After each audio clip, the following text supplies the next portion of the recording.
Este video llega gracias a Rose Store Perú. Transforma el hilo y la lana en las más bellas piezas de crochet. El arte hecho a crochet. Fundación Peruana Alemana sin fines de lucro sonríe con ellos, siempre buscando promover virtudes y valores en la sociedad, creando cultura de valoración y ayuda a quien más lo necesita. Gracias, Rose Store Perú, y sonríe con ellos.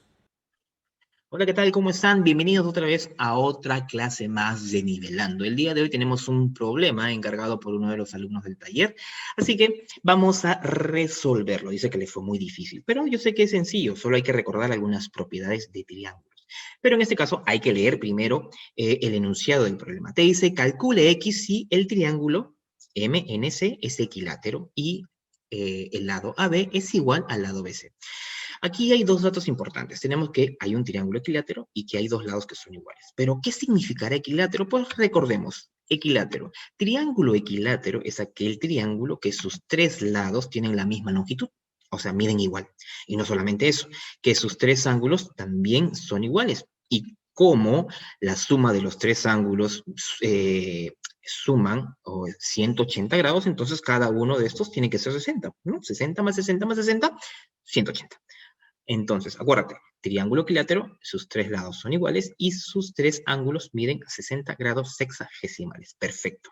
Ahora, entonces yo ya sé que es un triángulo equilátero. Ahora lo único que me falta ubicar es dónde está ese triángulo equilátero. Por eso aquí me dan en el dato cuáles son esos vértices al que pertenece ese triángulo equilátero. Dice que el triángulo equilátero es el triángulo MNC. Entonces vamos a ubicar el vértice M, aquí está. El vértice N, acá arriba está, y el vértice C, aquí está abajo. Estos tres vértices encierran a un triángulo equilátero. Y acuerda, si es equilátero, los tres lados tienen que ser iguales. Y no solamente eso, sino también que sus tres ángulos tienen que medir 60, 60, 60. Perfecto, avancé muchísimo gracias a esta pequeña ayuda que me dan en el enunciado. Pero no es el único dato. Fíjate, el lado AB y el lado BC dice que son iguales. Entonces voy a ubicar al vértice A hasta el vértice B. Aquí está todo este vértice, perdón, todo este lado. Dice que es igual al lado formado por el vértice B hasta el C. Entonces, ya sé que de A hasta B es igual o mide igual, ¿no? Desde B hasta C. Correcto, por eso lo estoy colocando de color amarillo, porque estos dos lados son iguales. Uy, pero ¿qué puedo hacer yo con ese dato? ¿De qué manera me puedo ayudar? Hay que recordar una definición más. Isósceles, triángulo isósceles. ¿Qué es un triángulo isósceles? Sencillo, un triángulo isósceles es aquel triángulo que tiene dos lados iguales. Y no solamente eso, también tiene dos ángulos iguales. Y esos ángulos son justos los que están sosteniendo a esos dos lados que son iguales, ¿no? O también lo puedo ubicar de una forma al identificar en todo caso la base de ese triángulo, ¿no? Ahora, entonces, ya sé que es un triángulo isósceles y dice que tiene dos lados iguales. Entonces, yo acá en mi triángulo A, B, C, ya en todo este triángulo he encontrado que estos dos lados son iguales. Ah, entonces es isósceles. Entonces, si este es un triángulo isósceles, quiere decir que el vértice, el ángulo que se encuentra en el vértice A, tiene que ser igual al ángulo que se encuentra en el vértice B. Una pregunta, ¿y el ángulo que está en el vértice C, cuánto mide? Ya te diste cuenta, ¿no? Que ha sido partido, dividido en dos ángulos, uno que mide 60 y el que está abajo, el inferior, que mide 10 grados. Entonces, todo el ángulo del vértice C es 70. Por lo tanto, si aquí es 70, entonces este ángulo también tiene que ser 70.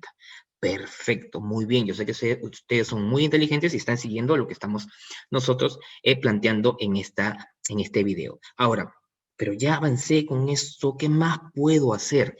Te invito a recordar otra propiedad, ángulo externo. Yo acá tengo un triángulo que está ahí dibujado con líneas verdes. ¿Qué te parece si a uno de ellos lo prolongo? O sea, estiro, alargo un poco más ese lado.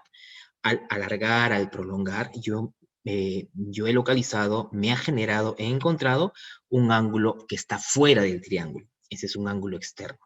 Pero ¿cuánto mide ese ángulo externo? Yo lo puedo calcular siempre y cuando conozca estos dos ángulos. Estos ángulos que son internos, ¿por qué? Porque están dentro del triángulo y están opuestos al ángulo externo que yo estoy localizando. Entonces, ¿Y cómo sería? ¿Cómo hallaría esto? Pues sencillo, simplemente sumo estos dos ángulos y ya tengo mi ángulo externo. Sencillo, ¿verdad? Y ahora, pero, ¿y cómo esto me puede ayudar a resolver el valor de x? ¿Cómo lo localizo? ¿De qué manera? Quiero que te fijes en los siguientes vértices, ¿ya? Fíjate en el vértice A, en el vértice M y en el vértice C. ¿Qué figura es? Muy bien, es un triángulo. Perfecto. No solamente eso, quiero que te fijes en el lado AC, el lado MC y el lado AM lo voy a prolongar hasta el vértice B. Ya te diste cuenta que he formado un ángulo externo. Aquí está. Este ángulo externo, ¿a qué es igual? Fíjate aquí en la definición, en la parte teórica, que el ángulo externo es igual a que a la suma de los opuestos, pero que están dentro del triángulo. En este caso, aquí está mi ángulo externo. ¿Quiénes son los opuestos? Este señor que es 70. ¿Y quién más? Aquí, el señor que mide 10 grados. Por lo tanto, todo este ángulo externo, ¿cuánto es? Sí, muy bien, es 80, porque yo sumo estos dos, 70 más 10, 80. Pero ojo, hay aquí un pequeño detalle. Este ángulo que mide 80 ha sido dividido en dos partes. El superior, que es X, el que me están pidiendo hallar, y el inferior, que mide 60. Pero si estos dos juntos miden 80, entonces ¿cuánto mide X? Muy bien, mide 20 grados. Perfecto, listo. Espero que hayan entendido. Hemos hecho, acuérdate, triángulo equilátero, triángulo isósceles y hemos hecho una propiedad del ángulo externo. Todo esto me ha servido para poder resolver este pequeño ejercicio. Espero que hayan entendido. Nos vemos. Cuídense. Chau, chau, chau, chau.